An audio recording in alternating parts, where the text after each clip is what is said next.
What if I told you that one ancient text contains the secret formula for dealing with every toxic person, workplace bully, and unfair situation you'll ever encounter?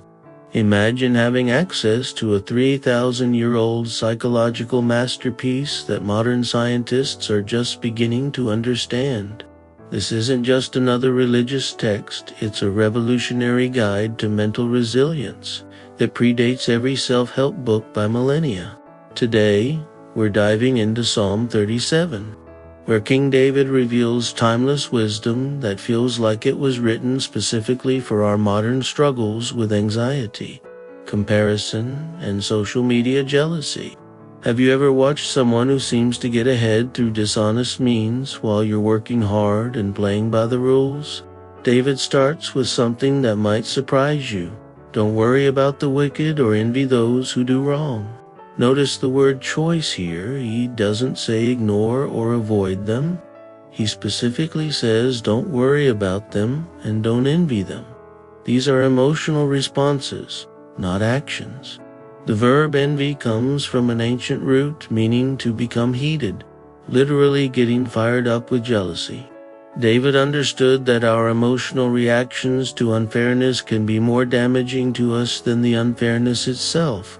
Think about the last time you saw someone succeed through questionable methods. How did that make you feel inside? Here's where David gets poetic and practical at the same time. He compares wicked people to grass and spring flowers. Now, if you've ever maintained a lawn, you know grass grows quickly but also dies quickly without constant care. Spring flowers are beautiful but incredibly temporary. David isn't being mean here, he's making an observation about sustainability. Success built on wrong foundations simply doesn't last. The phrase fade away uses a Hebrew word that suggests withering from the inside out, like a plant that looks healthy on the outside but has root rot. This isn't wishful thinking, it's a pattern David observed throughout his life. When you see temporary success that bothers you, remember this image of grass and flowers. The alternative David presents is fascinating. Trust in the Lord and do good. Then you will live safely in the land and prosper. The word trust here is incredibly rich in Hebrew. It means to lean your full weight on something, like lying down completely relaxed.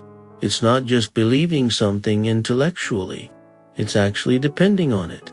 When David says do good, he's using a word that means to act beautifully, to create something beneficial. Notice he connects this with living safely, not just surviving, but thriving with security. The word prosper literally means to be shepherded or to be well fed. It's not about getting rich quick. It's about sustainable nourishment for your life. What would it look like to fully lean your weight on doing good instead of worrying about what others are doing wrong? David then makes one of the most quoted promises in the entire Bible. Take delight in the Lord, and He will give you your heart's desires. But here's what most people miss. The word delight means to be soft and pliable. It's like clay in a potter's hands. When you truly delight in something good and noble, your desires naturally begin to align with what's actually beneficial for you. It's not that you'll get whatever you want, it's that you'll start wanting what's truly good for you. The phrase heart's desires literally means the requests of your heart. As your heart becomes aligned with goodness, your requests change. This is psychological transformation disguised as a spiritual promise. Have you noticed how your desires change when you focus on something truly meaningful? Commit everything you do to the Lord. Trust Him, and He will help you. The word commit is beautiful. It literally means to roll something onto someone else, like rolling a heavy stone off your shoulders. David isn't talking about passive hoping. He's describing an active decision to transfer the weight of your concerns. When he says He will help you, the Hebrew implies continuous, ongoing support, not a one-time rescue, but daily assistance. This verse contains a powerful stress management technique. Identify what you can control your actions. and actively transfer what you can't control the outcomes. Modern psychology calls this external locus of control, but David understood it thousands of years ago. What heavy stone have you been carrying that you could roll off your shoulders today? Here's where David gets almost mystical. He will make your innocence radiate like the dawn, and the justice of your cause will shine like the noonday sun. These aren't just pretty metaphors, they're describing a process. Dawn doesn't happen instantly. It's gradual, inevitable, and impossible to stop once it starts. Noonday sun is a moment of maximum clarity and brightness. David is saying that when you consistently do right, your character becomes increasingly obvious to everyone around you. The word radiate suggests light coming from within, not reflected from outside. Your integrity becomes self-evident over time. Think about people you respect. Isn't their character visible in how they handle both success and difficulty? David then gives what might be the hardest advice in the entire psalm. Be still in the presence of the Lord, and wait patiently for him to act. The phrase be still literally means be silent or cease striving. It's the opposite of our natural tendency to take control and fix everything immediately. Wait patiently uses a word that means to twist together, like fibers being woven into a strong rope. Patient waiting isn't passive. It's an active process of internal strengthening. David continues, don't worry about evil people who prosper or fret about their wicked schemes. The word fret means to burn or become inflamed. He's essentially saying, don't let other people's wrong choices burn you up inside. This is ancient wisdom for our social media age, where we're constantly exposed to things that can inflame our emotions. The psychology behind David's next statement is profound. Stop being angry. Turn from your rage. Do not lose your temper, it only leads to harm. Notice the progression he describes: anger, rage, losing your temper. These are escalating emotional states, and David recognizes them as a dangerous sequence. The word harm here means breaking or fracturing. Uncontrolled anger doesn't just hurt others, it fractures something inside us. Modern neuroscience confirms that chronic anger literally changes brain structure, making it harder to think clearly and make good decisions. David understood that our emotional responses shape our capacity for wisdom. When you feel that familiar burn of anger starting, what techniques do you use to interrupt the escalation before it leads to harm? Now David makes a promise that sounds almost too good to be true. For the wicked will be destroyed, but those who trust in the Lord will possess the land. The word destroyed here means cut off like a branch that can no longer receive nourishment from the tree. It's not that bad people will be punished dramatically, it's that their methods of living are ultimately self-destructive. They cut themselves off from the sources of lasting success and satisfaction. Meanwhile, those who trust will possess the land. In David's time, land ownership meant security, productivity, and legacy. Today, we might say they'll have stability, purpose, and lasting impact. The contrast isn't between punishment and reward. It's between sustainable and unsustainable ways of living. David continues with an observation that might challenge your sense of timing. Soon the wicked will disappear. Though you look for them, they will be gone. The word soon is relative. David lived long enough to see patterns play out over decades. He's not promising instant karma. He's observing that wrong methods of success don't create lasting foundations. Though you look for them, they will be gone, suggests that sometimes the disappearance is so complete you might even doubt they were ever as powerful as they seemed.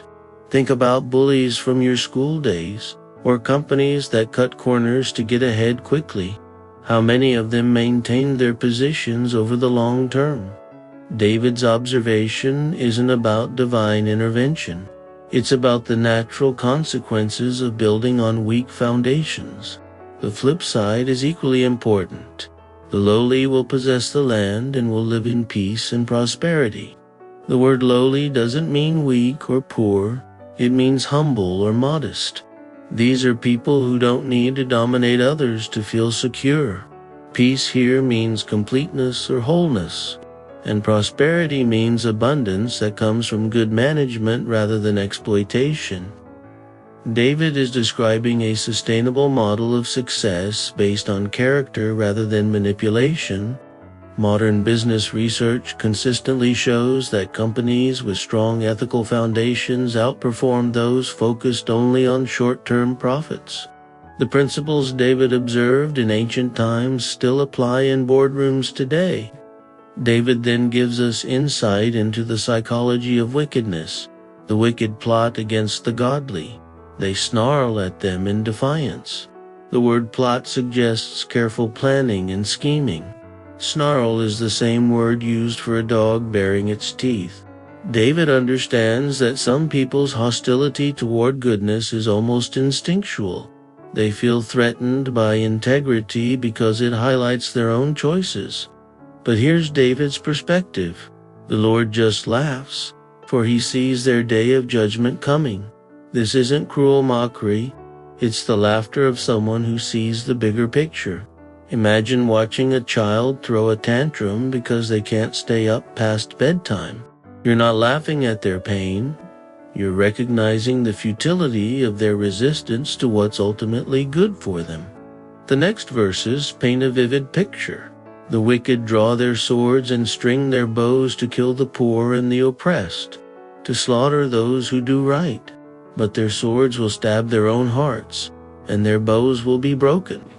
David is describing how violence and oppression ultimately backfire. The imagery is powerful, weapons turned against their users, tools of harm becoming sources of self-destruction. This isn't just poetic justice, it's a psychological principle. Those who consistently harm others develop internal patterns of thinking that eventually harm themselves. They become unable to form trusting relationships, find genuine satisfaction, or experience peace.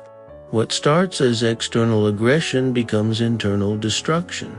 Here's a verse that challenges our materialistic culture. It is better to be godly and have little than to be evil and rich.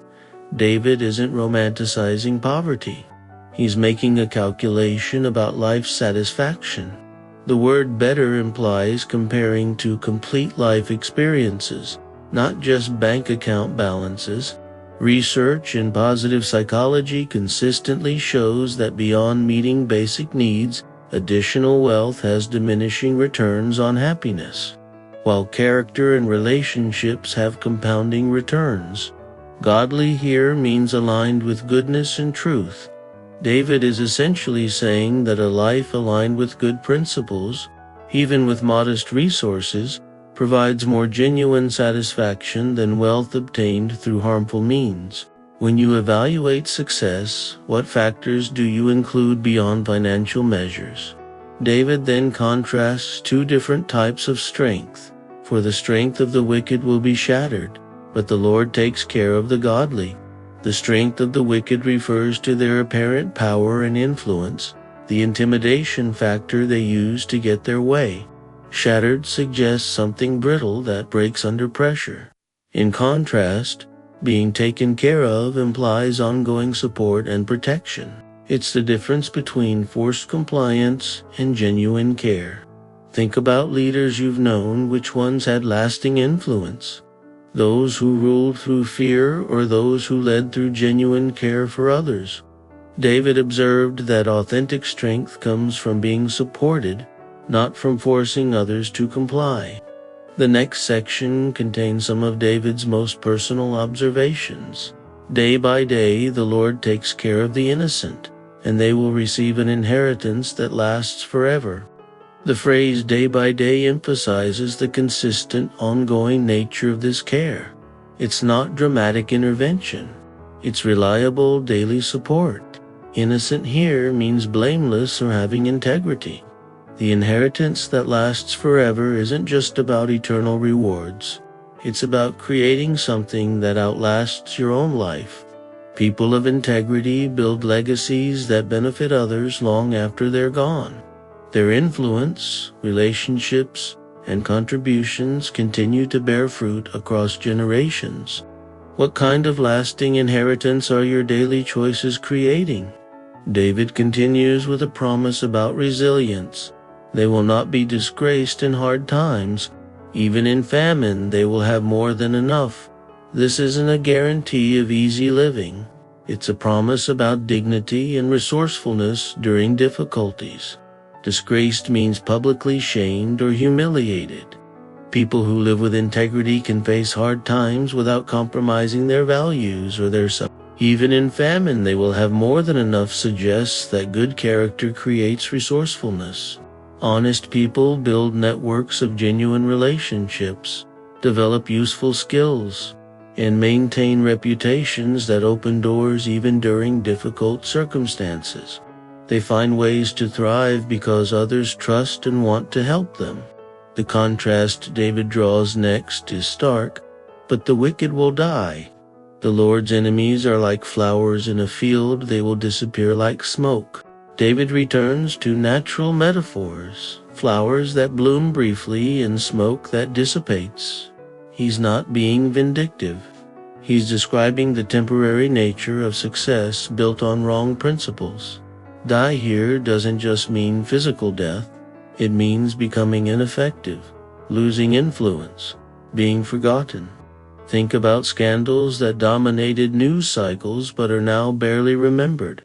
David understood that wickedness contains the seeds of its own irrelevance. Here's a practical observation that reveals character through behavior. The wicked borrow and never repay, but the godly are generous givers. David is highlighting patterns of relationship with resources and other people. Those who borrow and never repay see others as sources of exploitation.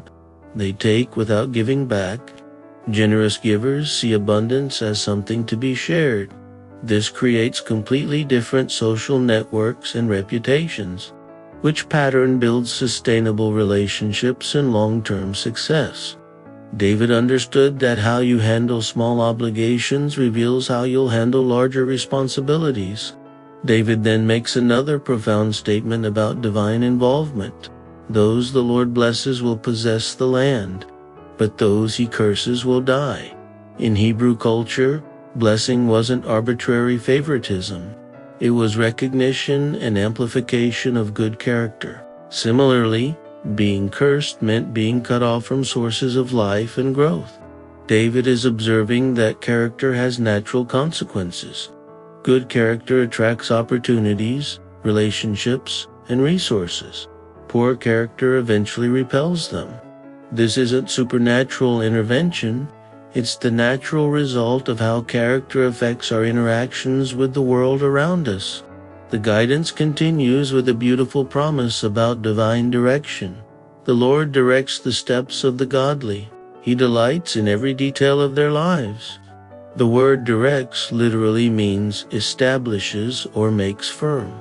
It's like having a path that becomes more solid and clear as you walk on it. Delights in suggests joy and pleasure. David is describing a life where your daily decisions and small actions matter to something greater than yourself. This creates a sense of purpose and significance that transforms ordinary activities into meaningful steps towards something important. How would your daily routine change if you believed every detail mattered to your ultimate purpose? David then addresses what happens when good people face setbacks.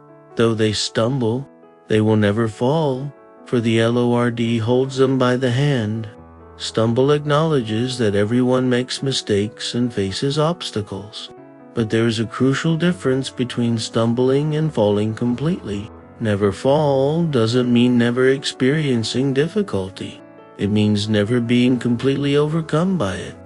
The image of being held by the hand suggests both guidance and support, like a parent helping a child learn to walk. Mistakes become learning opportunities rather than permanent failures. This builds resilience and the courage to take appropriate risks.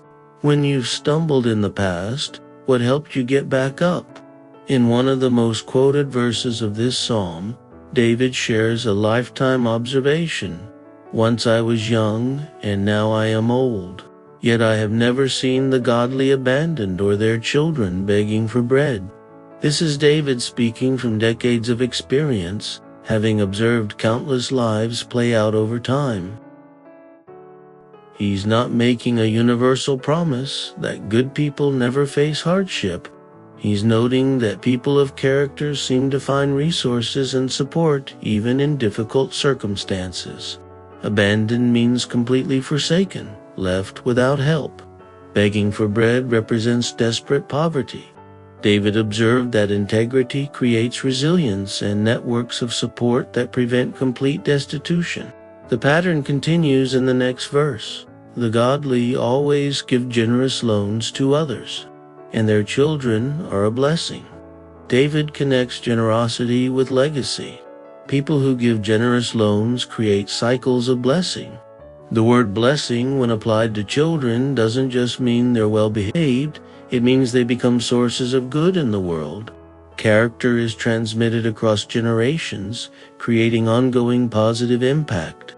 This isn't just individual righteousness, it's about building families and communities that contribute to human flourishing. What kind of legacy are you creating for the next generation?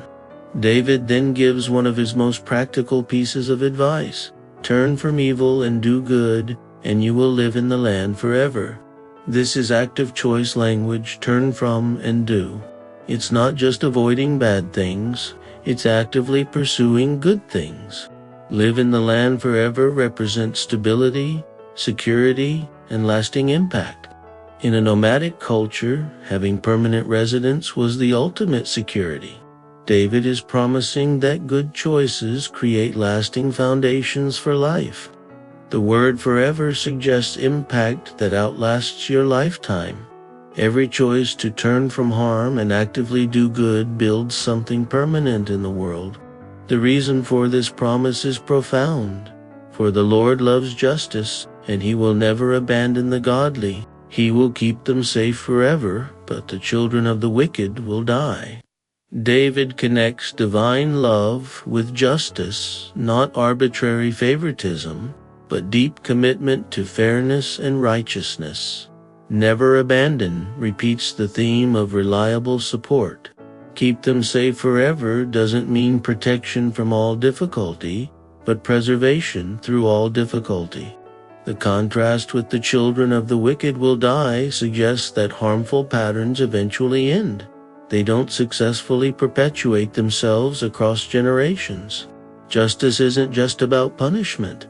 It's about the sustainable triumph of good principles. David continues building this vision of lasting impact. The godly will possess the land and will live there forever. This repetition emphasizes the permanence David associates with righteous living. Possess implies both ownership and responsible stewardship. It's not just having something, it's caring for it properly. Live there forever suggests creating something so valuable and well-maintained that it lasts across generations. This is about building rather than just consuming, creating rather than just acquiring. What are you building that will outlast your lifetime? The wisdom continues. The godly offer good counsel. They teach right from wrong. David describes people of character as sources of wisdom for others. Good counsel means advice that actually helps. Teach right from wrong suggests they help others develop their own moral reasoning rather than just following rules. This creates multiplication. One person of wisdom helps many others develop wisdom. It's influence through service rather than dominance. Think about the most influential people in your life. How many of them gained that influence by offering genuinely helpful guidance? Here's the internal foundation for this external influence. They have made God's law their own, so they will never slip from His path. The phrase "made their own" is crucial. It's not external compliance, but internal integration. God's law represents principles of goodness and justice that become part of their identity. Never slip from His path doesn't mean perfection. It means consistent direction. like a river that might wind and encounter obstacles but always flows toward the sea. People who internalize good principles maintain consistent direction even through life's complexities. How do you internalize principles so they become automatic responses rather than forced behaviors? David then acknowledges ongoing opposition. The wicked wait in ambush for the godly, looking for an excuse to kill them. This isn't paranoia, it's realistic acknowledgement that integrity sometimes makes enemies. Wait in ambush suggests patient plotting. Looking for an excuse means they want justification for their hostility. Good character can threaten those whose success depends on compromised character. But David's response shows confidence. But the Lord will not let the wicked succeed or let the godly be condemned when they are put on trial. This is about ultimate vindication. Truth eventually comes to light, and character eventually becomes evident. Integrity provides the best defense against false accusations. The psalm concludes with a call to patient action. Put your hope in the Lord. Travel steadily along his path. He will honor you by giving you the land. You will see the wicked destroyed. But your hope means active trust and expectation. Travel steadily suggests consistent progress rather than dramatic sprints. Honor you by giving you the land connects honor with inheritance, recognition through lasting impact. You will see the wicked destroyed promises that patience will be rewarded with clarity about the temporary nature of harmful success. This requires long-term perspective and the ability to measure success by character rather than immediate results. David ends with a final observation that encapsulates his lifetime of watching people. I have seen wicked and ruthless people flourishing like a tree in its native soil. He acknowledges temporary success. These people weren't struggling. They were flourishing like healthy trees. But then comes the twist. But when I looked again, they were gone. Though I searched for them, I could not find them. The disappearance was so complete it was almost mysterious. David had to search to even find traces of their former influence. This isn't wishful thinking. It's pattern recognition from someone who lived long enough to see how stories end. The final contrast completes the picture. Look at those who are honest and good. For a wonderful future awaits those who love peace. Look as an invitation to observe and learn. Honest and good represents integrated character, both truthful and beneficial. Wonderful future suggests not just personal reward but positive legacy. Those who love peace aren't passive. They actively work toward harmony and resolution. These are the people whose influence grows over time rather than diminishing. David's last words bring both warning and promise. But the rebellious will be destroyed. They have no future. Rebellious doesn't just mean breaking rules. It means rejecting the principles that create sustainable life and relationships. No future is perhaps the harshest judgment David makes, not punishment, but irrelevance. Their impact ends with them. In contrast, the Lord rescues the godly. He is their fortress in times of trouble. The Lord helps them, rescuing them from the wicked. He saves them, and they find shelter in him. This ending emphasizes both protection and rescue, ongoing care that provides both safety and recovery from difficulties. As we finish this journey through Psalm 37, David leaves us with more than just moral advice. He's given us a framework for understanding why character matters more than quick success, why patience produces better results than anxiety, and why building something good creates more satisfaction than tearing something down. These aren't just religious principles. They're observations about how life actually works when you watch long enough to see the patterns. The question isn't whether you believe in divine intervention. The question is whether you're willing to build your life on principles that create lasting value rather than temporary advantage. What will you choose to build today that will still matter tomorrow?